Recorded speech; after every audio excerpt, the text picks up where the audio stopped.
cast and crew, Tambe and Rodney, are very supportive, and they also have tremendous respect and love for artists, and it comes across in their producing.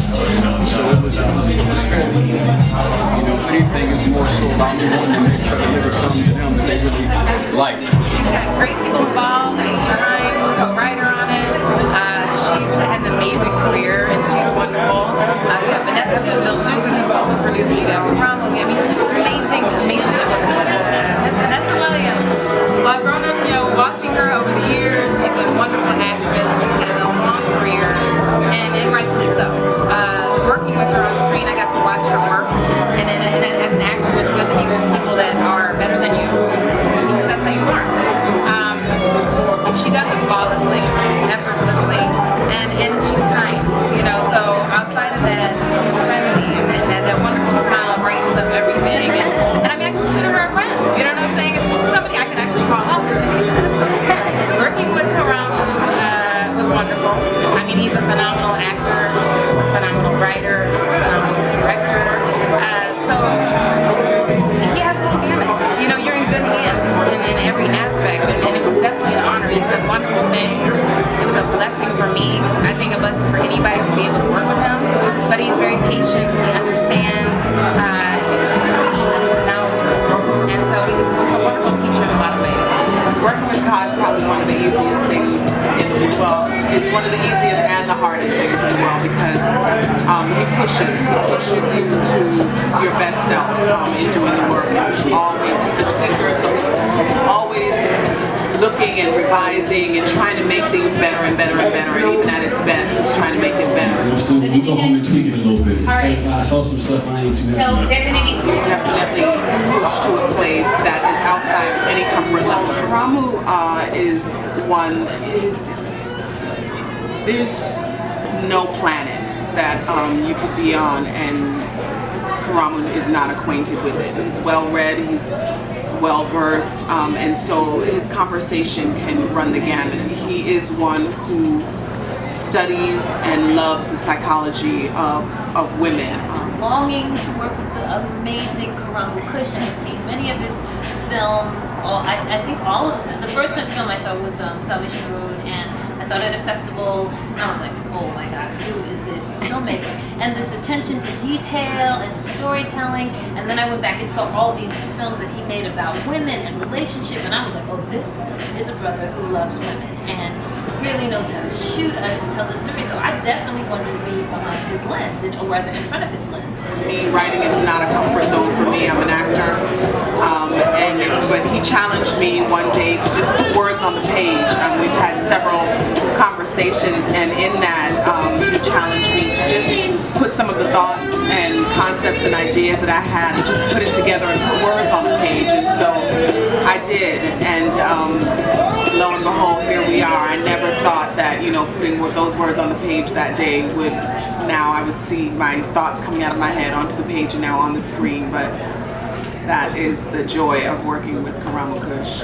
We just began to talk about those limits and pushing that envelope to places, and where really is the edge, and is there an edge beyond that edge? And we see a lot of lovemaking on screen, but do we see the communication that happens underneath it? And so we wanted to kind of stop for a moment and maybe articulate some of that lovemaking through words.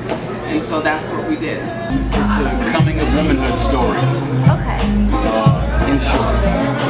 I don't want to say any more to give the film away, you know, so you gotta see it. It's a story about black folk, women, and sex, and, you know, exploring some outer, you know, some taboo or sort of, you know, titillating ideas. The film is edgy.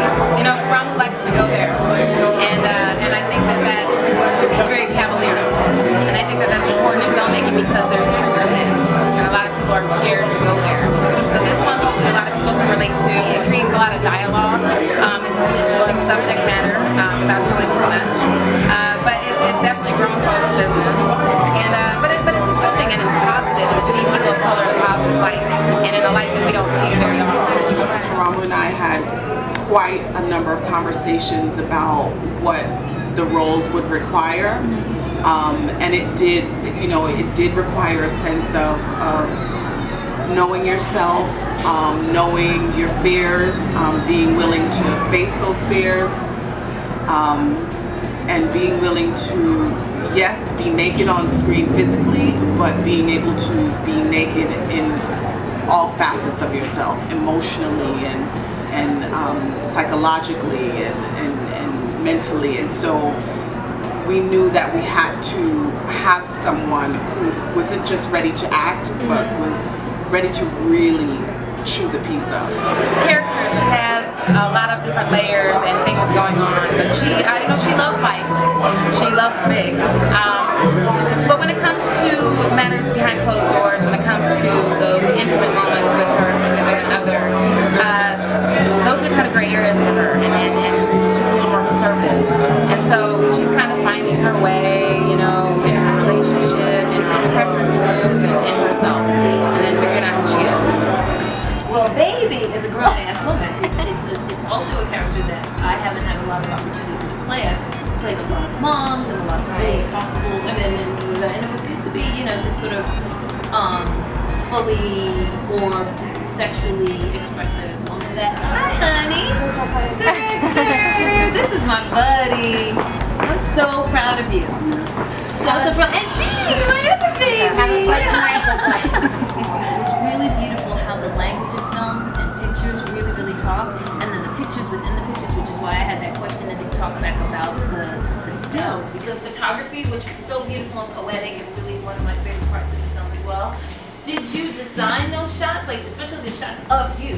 Who took those? And did you design those shots, or did whoever was shooting just take some great photos and you just elected what you were going to do? Was when we shot Deandra's shots, Sure. It was Kimberly with me saying, get this, get this, get that, get this. And then when it came for me to be on camera, it was Deandra directing Kimberly to get this, get that, get this, get that. So we actually were a part of that. I mean, those were real, that's what we were seeing. I was seeing that and she was seeing what she saw. It was her eye, yeah. It was her eye. And not to discount Kimberly, because Kimberly is phenomenal, but I mean, it was more so a collaborative thing between the DP. So typical challenges in terms of drama, what have you, we didn't have much of that. It's just the challenges you encounter when you're making a film. It's never easy. It's like childhood. It's never easy, but it's very rewarding. I think it's brave when to wear more than one hat, because he really had to trust the people that he worked with, as he mentioned, the talkback. And, it's quite a daunting task to be, because you want to be good. And you've got, as a director, you're juggling so many balls in the air, and then to also have to worry about how you look on screen. Are you conveying the story? This isn't his first rodeo. And he really had people whose eye he trusted. There was a screening in New York, so I had my spies in New York texting and phoning me about the New York response, and we killed it there. And when I knew New York was already set, I was like, okay, let's see what LA is gonna do. So many friends here, and everyone was really in our corner and expecting good things, and I think they left satisfied. We talked about wanting to not look at the film, but wanting to look at the audience. It was nice to see, or to hear their reactions to the certain parts that they reacted to, because there's some that you don't expect. I didn't expect it to last. In the beginning, it was great too. Yeah, and that loosens everything up, and it shows that they're enjoying themselves. So it's always a plus. And I think also it shows that people are seeing themselves in those circumstances. That's what's always so marvelous.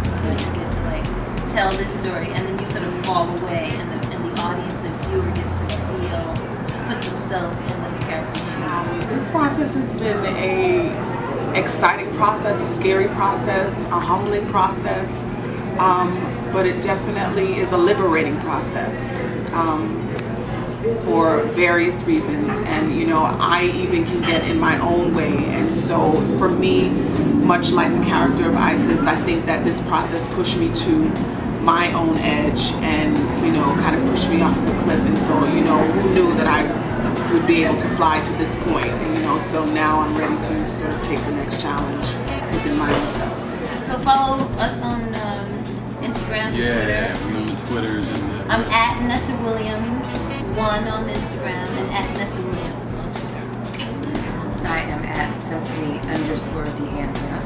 That's at Twitter, and the same thing for Instagram. And I'm just at Ka'rammu. And then On Instagram and Twitter. I don't know the Instagram. I forgot what that was. Fine. You know what? My website has all that stuff. Oh, okay. But it doesn't have. And what's your web address? It's just Ka'rammu.com. I just want to thank everybody who gave us their time and their energy and their love for this project. Did we give a big shout out to Shadow and Accent? Yeah. Big love. Which we wouldn't be here. We really have such gratitude for, you know, the supporters who really support being able to tell these kind of stories. And so, big up. Yeah, Rodney, Tambe. Yeah, God bless. Man. Thank you. Watch the film. My pleasure.